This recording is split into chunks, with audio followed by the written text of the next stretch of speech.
गांव की बहू। क्या सावित्री, मैंने सुना है कि मालती की बहू ने अपने सास ससुर को घर से निकाल दिया है। अब क्या कहूँ, आजकल की बहुओं का कोई भरोसा नहीं है, कब क्या कर दें। मालती की बहू को देखकर कौन कह सकता था कि वो ऐसी निकलेगी।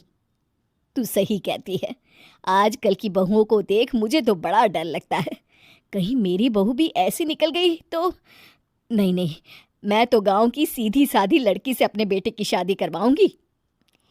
इस तरह एक दिन गायत्री अपने बेटे की शादी गांव में रहने वाली मीना नाम की लड़की से करवा देती है। ये लीजिए माँ जी, आपके लिए गर्मा गर्म नाश्ता और चाय। अरे वाह बहू, सच कह रही हूँ, जब से तू इस घर में आई है मुझे तो बड़ा आराम है। तेरे जैसी बहू तो किस्मत वालों को मिलती है। का माँ जी, अब इतनी भी तारीफ मत करिए ना। धीरे धीरे मीना गायत्री की चहेती बन जाती है और मीना भी गायत्री को कभी शिकायत का मौका नहीं देती थी। फिर एक दिन, ये ले बहू, आज मैं बाजार से तेरे लिए साड़ी लाई हूँ।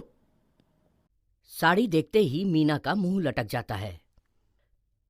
का माँ जी, ये भी कोई साड़ी है? ना, मुझे तो बिल्कुल पसंद नहीं आई। अरे लाना ही था तो कोई अच्छी महंगी वाली साड़ी ले आती मेरे लिए। आप तो ये सस्ती साड़ी उठा लाई। मुझे नहीं ना चाहिए आपकी ये साड़ी, आप ही पहनिए इसे।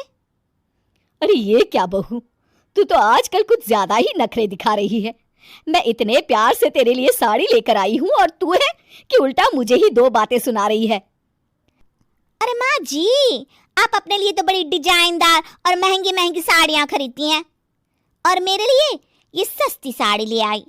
आप समझती हैं कि मैं गांव से आई हूँ इसलिए मुझे कुछ नहीं पता। हाँ, अरे कुछ नहीं, तुझे शहर की हवा लग गई है बहू। इस तरह दोनों सास बहू में रोज किसी न किसी बात पर लड़ाइयां शुरू हो जाती थीं। एक दिन गायत्री अपने कुछ सहेलियों को अपने घर चाय पर बुलाती है। अरे बहू, मेरी सहेलियों के लिए बढ़िया चाय नाश्ता तो बना दे। अरे माँ जी, अभी ना मेरे पास बिल्कुल भी समय नहीं है, मुझे ब्यूटी पार्लर जाना है। चाय नाश्ता आप ही बना लीजिए। हाँ, तू कब से ब्यूटी पार्लर जाने लगी है? शहर आए 2 दिन नहीं हुए और देखो महारानी के नखरे शुरू हो गए। बस भी करिए माँ जी, आपसे बहस करने के लिए मेरे पास ना बिल्कुल टाइम नहीं है। आपका क्या है, आप समझती हैं कि मैं गांव से आई हूँ तो मुझे कुछ नहीं आता, और आप जो रोज रोज मुझसे मेहमान नवाजी करवाती रहती हैं नौकरानी की तरह। मीना के कमरे में जाते ही, अरे ये क्या गायत्री, तू तो अपनी बहू की बड़ी तारीफ कर रही थी, लेकिन ये तो तुझे कुछ समझती ही नहीं। भाई मुझे तो लग रहा था कि तेरी बहू गांव की है तो सीधी सादी होगी, लेकिन इसने तो शहरी बहुओं को भी मात कर दिया। हाँ। अपनी सहेलियों के सामने अपनी बेइज्जती होते देख गायत्री आग बबूला हो जाती है।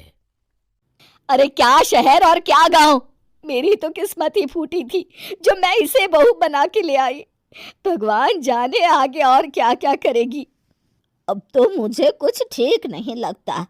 तू जरा संभल के रहना, कहीं मालती की तरह तेरा भी हाल बेहाल ना हो जाए। अच्छा, अब हम चलते हैं। अपनी सहेली की बातें सुनकर गायत्री थोड़ी घबरा जाती है। अरे ये सुशीला क्या बोलकर चली गई, कहीं इसकी बात सच ना निकल जाए। दूसरी तरफ मीना सारी बातें सुन लेती है। अगले दिन से गायत्री अपनी बहू से कोई काम करवाने से पहले 10 बार सोचती थी। ज्यादातर काम वो खुद ही कर लेती थी।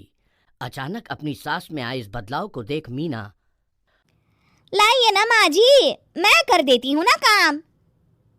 एक बात पूछूं माँ जी, आजकल ना आप बड़ी चुप चुप सी रहती हैं और अब मुझसे झगड़ना तो दूर, मुझसे खुल के बात तक नहीं करती आप। कुछ नहीं बहू, ऐसे ही। मीना अपनी सास की मंशा भांप जाती है और मुस्कुराते हुए कहती है, अरे माँ जी, चिंता मत करिए, मैं आपको घर से नहीं ना निकालने वाली। ये डर आप अपने मन से निकाल दीजिए। अरे छोटे मोटे झगड़े तो हर घर में होते रहते हैं, चाहे कुछ भी हो जाए, आप मेरी सासू माँ हो।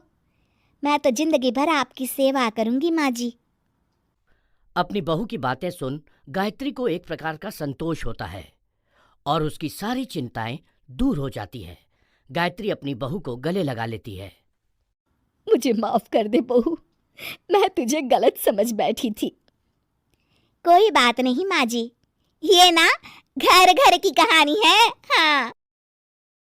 हेलो दोस्तों, ऐसी अच्छी अच्छी वीडियो देखने के लिए हमारे चैनल को लाइक और सब्सक्राइब करें।